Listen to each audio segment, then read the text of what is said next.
President Trump says he's ending trade talks with Canada, and he's expected to announce a new tariff rate on the country in the days ahead.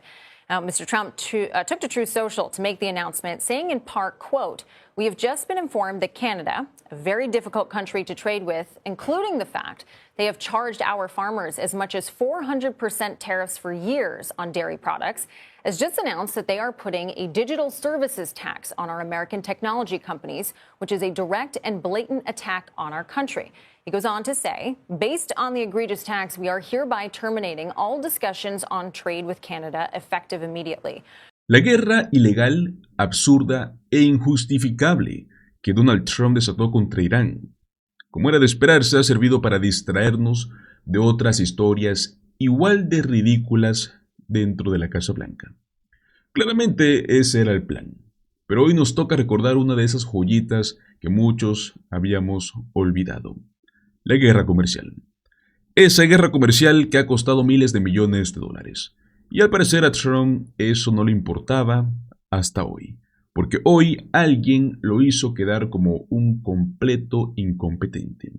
Ese alguien es Mark Carney, ex gobernador del Banco de Canadá y actual primer ministro, una de las pocas figuras que ha sabido cómo humillar a Trump públicamente. Lo hizo pedazos con una crítica demoledora que llevó al presidente a tener que escribir una de las publicaciones más desquiciadas que hemos visto en su red social, Truth Social. Como siempre, ¿no? Primero tenemos que hablar de la mentira. La típica mentira que Trump soltó antes de que esta noticia explotara, cuando hablaba de sus maravillosos acuerdos que ya estaban por llegar. Veamos ese fragmento. Yeah, Mr. President, you have a deadline coming up on trade in 2 weeks. Which countries, if any, on trade, on tariffs, yeah. Sir, which countries, if any, are close to agreements with the administration? Well, that's an interesting question. We've made a deal with China. We've made a deal with probably 4 or 5 different countries. With the UK, it was a great deal for both. And we're in the process of making some others. But ultimately, in fact, Scott is here. And Howard Lutnick, these 2 guys have been doing an incredible job, and the people that work with them have been doing an incredible job. But, you know, we have 200 countries, you could say 200 countries plus. We can't do that. So at a certain point over the next week and a half or so, or maybe before, we're going to send out a letter. We talked to many of the countries, and we're just going to tell them what they have to pay to do business in the United States. And it's going to go very quickly. Claro, todo el mundo estaba desesperado, ¿no?, por hacer tratos con Trump. Todo el mundo lo buscaba. Recordemos que esa fue su excusa para anunciar que los acuerdos comerciales iban a empezar en abril. ¿Y qué pasó, amigos? Pasaron meses y no hemos visto ni uno solo. Pero bueno, eso es típico, ¿no? Porque el famoso arte de la negociación de Trump en realidad es el arte de mentirle a su base más ingenua. Mientras Donald Trump promete lo imposible, hay alguien que sí ha estado diciendo la verdad todo este tiempo, y ese alguien es Mark Carney. Él ha sido muy claro y directo, y últimamente ha venido dando señales de que algo fuerte venía en camino. Y sí, señores, lo cumplió. Antes de que lleguemos a esa reacción de Trump, veamos esos clips de Carney. Canada will lead. You want to help lead, form new coalitions. You've said, in fact, if the United States no longer wants to lead, Canada will. Try to build a coalition of like-minded nations with like-minded values, etc., and who believe in international cooperation.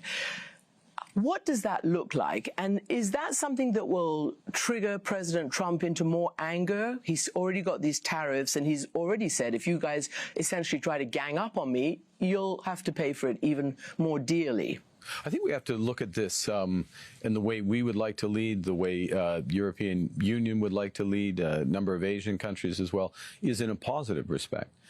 If the U.S. is pulling back from multilateralism, as it is with respect to trade, these are effectively, U.S. trade policy is now bilateral. If the U.S. is pulling back, there are others of us who do believe in multilateralism. So, as you know, literally I'm coming here in the last 12 hours ago, I was in Brussels agreeing at the Canada-EU summit, agreeing a very comprehensive partnership and a process to have an ever closer economic, defense, and security partnership between Canada and the EU.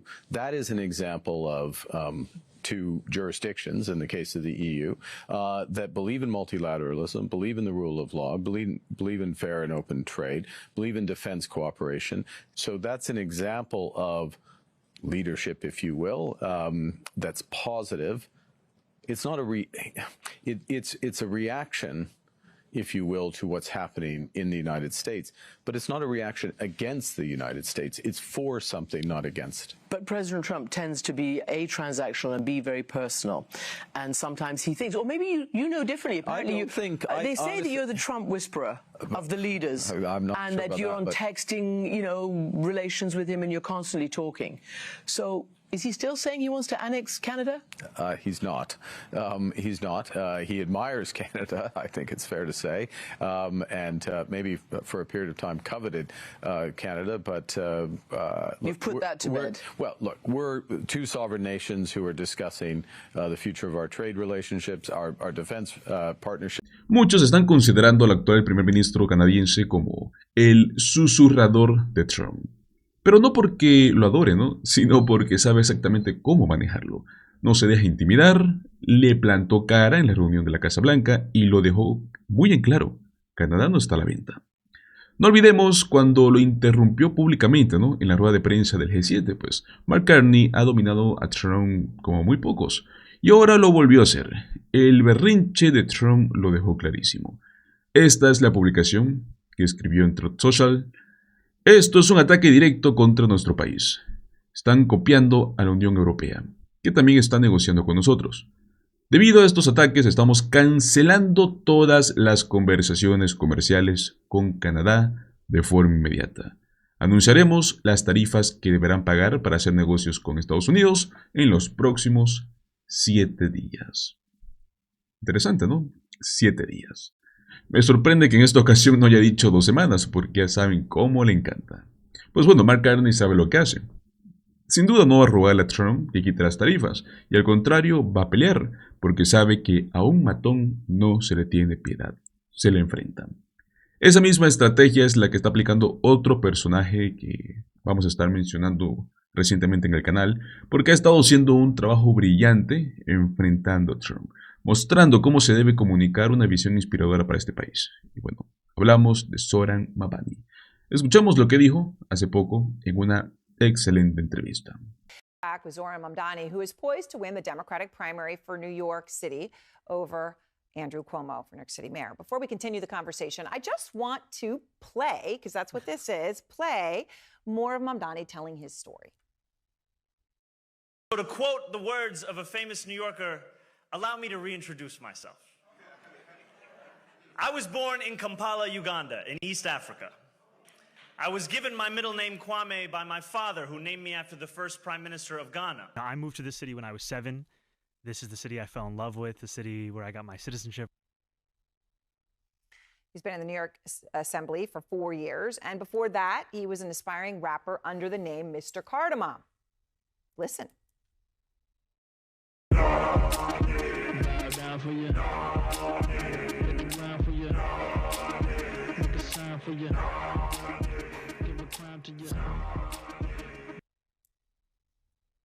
Once you do it, it's out there. It never comes back. It's there. Didn't think it was going to be on CNN. It's there, and there it is. So what do you say to people who look at your background and they wonder? They say, okay, rising star you may be, but this is the largest city in America, $112 billion budget, 8 million people, and a hell of a lot of problems. And they say, okay, whatever the future may be, you're not ready now. I would say that a campaign offers a glimpse of what an administration would look like. And we built a campaign the likes of which the city has not seen in a long time. We started with 2 full-time employees and now are managing 50,000 volunteers. At the beginning of this race, there were questions of whether we'd get 50,000 votes. And yet we had 50,000 volunteers. 50,000 volunteers who knocked on 1.5 million doors, made 2.1 million phone calls. And ultimately, it's a story of not only being able to inspire people, but absorb that inspiration and build an organization. And I think that's also the story of what it means to run a city, that you are ultimately responsible, but you're also determined by hiring the best and the brightest. And that's what I will be doing in City Hall. I'll be hiring those that have a clear track record of excellence, of results, that come from a wide variety of mayoral administrations, and finally bring public excellence back into the public sector. All right, so you caught a lot of attention for confronting Tom Homan, Trump's border czar, about the deportation policies, which have a lot of impact here in New York. Here you are. Do you believe in the First Amendment, Tom Homan? So that moment went viral, all right? Then after the primary, Homan was asked about your plan, which is on your website. You said that you would end the city's cooperation with ICE agents that has been going on under Mayor Adams. And he has spoken out. Here's what he said. Good luck with that. Federal law trumps him every day, every hour of every minute. We're going to be in New York City. Game on. We're coming. Game on. He's coming. What do you say? That I'm going to be here to stand up and fight back. And unlike the current mayor, I'm not going to be working alongside the Trump administration to build the single largest deportation force in American history. I'm going to actually represent each and every New Yorker. And that includes immigrant New Yorkers. And that means standing up for the laws of this city, like our sanctuary city policies, which have kept New Yorkers safe for decades and were defended by Republicans and Democrats alike for years until we got this mayor who fear-mongered about them so extensively. Does that involve the NYPD? It means that the NYPD would actually serve New Yorkers and not assist ICE in their operations. We recently saw ICE agents. So they would not assist ICE? Not assisting ICE, because ultimately their job is public safety. And I know officers who are signing up to take on serious crimes, not to be a part of a force that is arresting a pastor who's peacefully observing the arrest of a migrant at Federal Plaza. All right, so a moment ago you talked about how you didn't know if you'd get 50,000 votes, and you ended up with 50,000 volunteers. They knocked on doors. There are many in the country who might look at that and say, okay, that makes me think of somebody else who took on I'm trying to think of the right word to use, but somebody who expected to win and therefore didn't campaign that hard and lost. And the person who did that was Alexandria Ocasio-Cortez, right? Famously also here in New York. She endorsed you early. She helped you. She just spoke to Manu Raju, our Manu Raju, a few moments ago. She said the Democratic Party needs to pay attention to your success right now. Here's what she just told him. We have a choice to listen to that message that people are sending us or not. This isn't just about Mr. Mamdani as an individual. This is about the message that the people of New York City are trying to send to our party. So there's now talk, that your victory puts her in a whole new light, right? It puts her and Bernie Sanders, not that they were seen as fringe, but they were seen as a wing of the party. And that instead of being a wing, that becomes more of the center, and that you are part of that.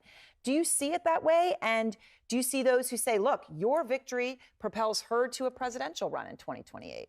She's been an inspiration, and it's been an honor to be represented by her as an assembly member in Astoria for many years. And I think about a senior who works at a child care center that I met in Sunnyside, Queens, who told me that I'm not a progressive, but I realized when I looked at Alexandria Ocasio-Cortez and Bernie Sanders, they were the only ones who were willing to fight for me. Yeah. And that's what so many New Yorkers and Americans understand, is that these are the two individuals who have been willing to take on this oligarchy and actually stand up for dignity for Americans. Before you go, one last thing. Bill Ackman, I just mentioned him as right, he's the billionaire hedge fund manager, but he's not alone. There are a lot like him, whether it's Ken Griffin or CEOs of big banks. Would you meet with them? I'll meet with anyone. I will meet with them, and I'll explain why I believe in the necessity of raising the top corporate tax rate. And I'd also tell Bill Ackman that I firmly disagree with his attempt to dismantle diversity, equity, and inclusion across the country, because it's not only against the morals of so many, it's also against the actual bottom line for so many businesses. And as a businessman, he should understand that. Y es que, mis amigos, esto es exactamente lo que los demócratas tienen que estar haciendo. Hay que observar a quienes están ganando las batallas contra Trump y copiar esta estrategia, ¿no? Intimidarlo. Ni siquiera ha podido inventarle un apodo a este señor, a Soran. Y bueno, por eso, ¿no? Ya todo eso es un logro. Carney ha logrado que Trump retroceda en más de una ocasión. Y ahora lo tiene al borde de un ataque nervioso. Porque la clave, amigos, es esa. Responderle siempre, sin miedo y con un mensaje claro. Un mensaje contundente y con mucha pasión. Ahora bien, amigos, pasemos a la siguiente noticia. Algo que ha estado siendo el día de hoy bastante viral y bastante controversial, y es este fallo de la Corte Suprema. En Estados Unidos hay millones de personas en este momento que se están preguntando si es que nacer allí ya no te garantiza ser ciudadano.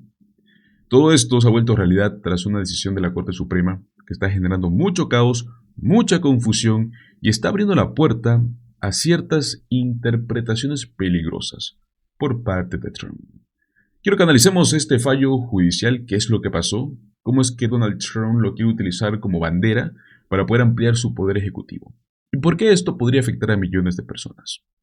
Voy a mostrarles un fragmento clave donde el senador Dick Durbin, uno de los líderes más influyentes en el Partido Demócrata, explica exactamente esto. Escuchemos. Joining me now, Democratic Senator from Illinois, Dick Durbin. He is the ranking member on the Senate Judiciary Committee. Senator, it's good to have you here on a very consequential day. Your thoughts on the Supreme Court ruling? Well, I can tell you this, Chris. There are two things that are resulting from this. Chaos and confusion. The court has created a situation which we will not be able to easily unscramble.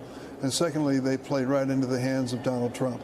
He said he was going to flood the zone. He told us he would overwhelm the system with executive orders and changes.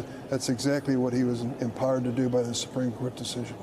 When you say chaos and confusion, let me start with that. Give me something specific. What's your concern right now moving forward? Well, if the injunction applies state by state, party by party, the obvious question is, what about the states who aren't going to question this decision? Ultimately, what's the status of children born in that state? That seems so basic. It's in our Constitution in the earliest stages where we decided that if a person was born in this country, they have a right to be citizens in this country in virtually all cases. Now that's a question mark. So who's going to go in and ask the question of the court of whether this applies in the state of Illinois or Missouri or Idaho or Wyoming? The states, some will move forward on it, some will hold back, and the people who are born in that state have a big question mark as to their status. It is clear that the president and others who are at the press conference today consider this an affirmation of broad executive powers. I was talking just a short time ago to a constitutional professor, and we were talking about the balance of power and the system of checks and balances. He suggested, as he looks at that the most serious concern in the whole system of checks and balances in Congress and whether they're doing their job. Give me your take on where we are with the constitutionally prescribed system of checks and balances right now. A little history. Franklin Delano Roosevelt, powerful president, reelected, decided he was sick and tired of losing in the Supreme Court. And so he suggested adding a few more justices so he'd get a better result out of the court. He was resisted in Congress not only by the Republicans, but the Democrats as well. They asserted the authority of Congress to make these decisions beyond the president. I can't imagine that happening today. The Republicans who are in leadership in the House and the Senate cower when this president starts to growl, and he growls a lot. And as a result, we're in the situation we're in today. Unfortunately, the Supreme Court has served his strategic purposes. Beyond birthright citizenship, there is the question of Iran. And in just a few hours, I don't need to tell you, the Senate is set to vote on that resolution that could block President Trump from taking further military action against Iran without first getting congressional approval. I want to play what Senate Minority Leader Chuck Schumer said after all of you were briefed about it yesterday, that there's no way Democrats can't vote for this. Take a listen. What was clear is that there was no coherent strategy, no end game, no plan, no detailed plan on how Iran does not attain a nuclear weapon. Anyone in that meeting, anyone, if they're being honest with themselves, their constituents, their colleagues, would know that we need to enforce the War Powers Act and force them to articulate an answer to some specific questions and a coherent strategy right away. Senator, what do you expect tonight, and how is it informed by that briefing? I can't tell you how the Republicans are going to vote on this issue. I think the overwhelming majority of Democrats will be voting in favor of the Kane resolution. I will be. I can just tell you this, Chris, there comes a time when you have to make a hard decision. I faced that with the invasion of Iraq and the suggestion of weapons of mass destruction. 22 Democrats, 1 Republican voted against that invasion. It's the best vote I've ever cast in Congress. As a result of that invasion, we learned there were no weapons of mass destruction, and we still embroiled ourselves in a war that went on for years and cost thousands of American lives. Don't you think the American people should have made the decision at the outset? I think if they would have made the decision, it would have been a different outcome altogether.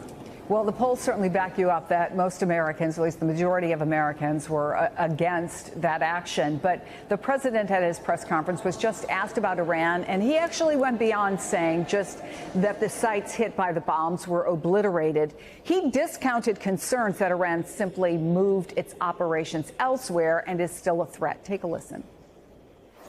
Are you concerned at all about secret nuclear sites in Iran? You talk about maybe just secret nuclear sites? Yes, that there might be some that Not really. Can I tell you, they're exhausted.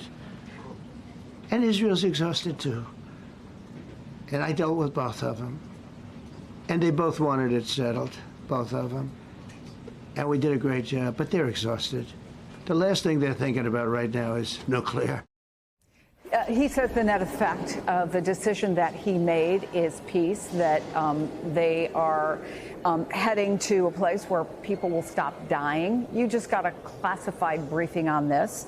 So what do you say to the president, and what questions do you still want answers to? Well, I think I'd say to the president, I hope he's right. I don't want Iran to have a nuclear weapon, but I think we ought to ask and answer a very basic question. How far will we go to stop that? There was a time when we had inspectors on the ground 10 years ago who were watching Iran every move as they developed their uranium stockpile. That whole program was eliminated by Donald Trump. The inspectors were eliminated by Donald Trump.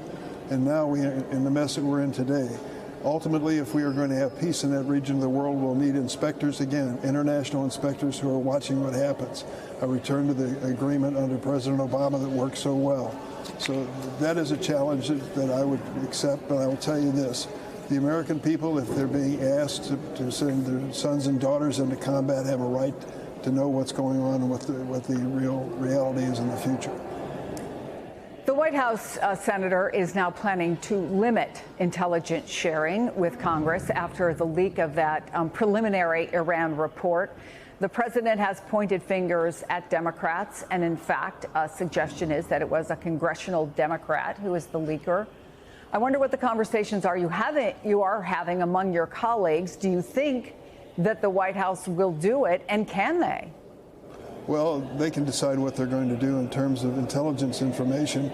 I do not support leaks. I believe that they've been part of our history under presidents of both parties, and I think the sources of those leaks are probably from both political parties as well. Having said that, though, the bottom line is this. The American people do not endorse secret wars. They want to know what's going on, not only with their dollars, but with their children who are being asked to serve in the military and defend our nation. It is the right thing to do. We've got to have a situation where this information is shared on a bipartisan basis. Otherwise, it is suspect, and the secrecy of it is not going to enhance people's credibility. Senator Dick Durbin, thank you so much for giving us so much time today. As I said, such an important day, and we do appreciate it. Y es que amigos, esto no es solo sobre un tema legal, tampoco es solo un asunto de Estados Unidos. Aquí ya estamos discutiendo sobre los derechos fundamentales, sobre quién pertenece y quién no, y sobre cómo ciertos líderes, al parecer, quieren aprovechar estas decisiones judiciales ambiguas para avanzar con sus agendas ideológicas. Lo que dice Durbin es algo crucial. Este fallo de la Corte Suprema no resolvió nada, sino que solo sembró dudas. La ciudadanía por nacimiento, señores, está en la Constitución estadounidense. Ha sido prácticamente un pilar fundamental dentro del sistema. Pero ahora con esta decisión se abre la puerta a que cada estado interprete las leyes de una forma diferente. Solo imagínense un ejemplo, ¿no? Que naces en un estado donde sí reconocen tu ciudadanía y de repente te mudas a otro donde no lo hacen. ¿Qué sucede entonces? Te deportan. Ahí es donde entra Trump. Él no solo se benefició con este vacío legal, sino que él lo buscaba. Él siempre ha querido expandir su poder ejecutivo al máximo, utilizar órdenes presidenciales para cambiar realidades sin pasar por el Congreso. Ahora con este fallo, prácticamente tiene una carta blanca. Puede empezar a cuestionar cosas que tal vez antes eran intocables. Ahora bien, sé que algunos me dirán, Es su derecho como presidente poder defender su visión. Pero a ver amigos, cuando esa visión prácticamente se basa en crear divisiones artificiales, en criminalizar inmigrantes, en manipular interpretaciones legales solo para poder justificar su política excluyente, ahí ya no estamos hablando de política. Hablamos de un daño institucional muy profundo. Ojo amigos, esto va mucho más allá de la ciudadanía. O sea, este tipo de decisiones son las que debilitan el sistema de checks and balance. O sea, es lo que prácticamente mantiene, ¿no?, a cualquier gobierno democrático funcionando. O sea, si la Corte avala indirectamente el uso excesivo del poder ejecutivo, entonces tienen que preguntarse quién va a frenar al presidente cuando decide tomar decisiones que afectan a toda una nación. Sé que algunos defensores de Trump argumentan que es necesario, ¿no?, revisar ciertas leyes para evitar el llamado turismo de maternidad, ¿no?, para proteger recursos públicos. Pero bueno, escondiendo esos argumentos detrás de decisiones judiciales ambiguas, lo que hacen es simple, es legitimar el miedo y la exclusión. O sea, no estoy diciendo que no haya espacio para un debate legal o reformas, ¿no? Lo que sí digo es que no podemos permitir que esas reformas estén envueltas en narrativas divisivas, sin un respaldo fáctico. O sea, el problema no es cuestionar las leyes, es hacerlo desde la ignorancia, desde el miedo, desde el interés político personal. Este fallo de la Corte Suprema no solo no resolvió nada, sino que empeoró las cosas, porque ahora abrió una puerta que muchos tal vez querían mantener cerrada. Le han dado una munición al presidente, que recordemos, tiene un historial de usar el poder de una manera muy agresiva y poco transparente. Defender los derechos básicos, incluso los más consolidados, yo creo que es algo que se tiene que hacer constantemente. No se puede dar por sentado solo porque estén escritos, ¿no?, en una constitución. Porque mientras haya quienes quieran reinterpretarlos a conveniencia propia, la vigilancia, amigos, tendría que ser activa. Pero bueno, ¿qué piensan ustedes? ¿Creen que este tipo de decisiones realmente fortalecen a un sistema democrático o lo ponen en riesgo, ¿no? Los invito a que me dejen sus opiniones en la caja de comentarios. Muchísimas gracias por acompañarme hasta el final de este video. Recuerda, como siempre, dale like, compártelo con tus amigos y suscríbete a nuestro canal Políticamente en Desacuerdo.